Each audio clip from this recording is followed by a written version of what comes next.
ठीक है यार, तेरा काम हो जाए। हाँ बच्चे, काम हो गया? चाचू जी थोड़ा काम हो गया। अच्छा बेटा,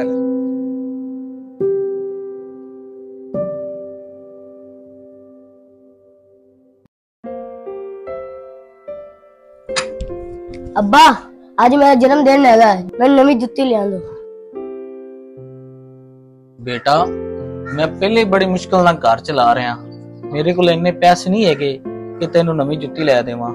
अब्बा तुसी तो कहंदे जी अगर बंदा सच्चे दिल ना मंगे तो अल्लाह दुआ जरूर कबूल करदा है। जी जी बेटा, अल्लाह दुआ जरूर कबूल करता है अगर बंदा सच्चे दिल ना मंगे तो।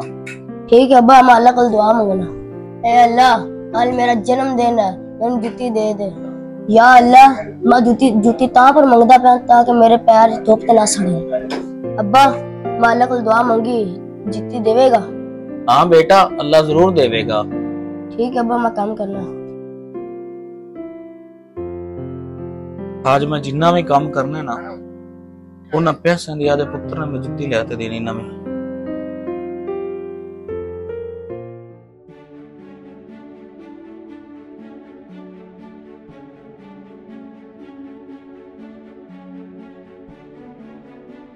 है बेटा, जुत्ती ले आंदी तेरे वास्ते। चाचू मेरे वास्ते? हाँ हाँ बेटा, तेरे वास्ते ही है। चाचू की तुसी खुदा हो? की मतलब बेटा तेरा?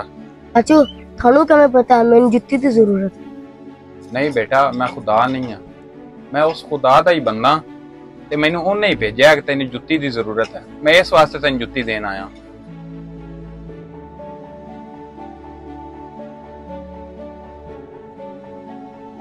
चाचू मैंने जुत्ती की जरूरत सी, मैंने जुत्ती मिल गई, हुण मेरे पैर नहीं सड़दे।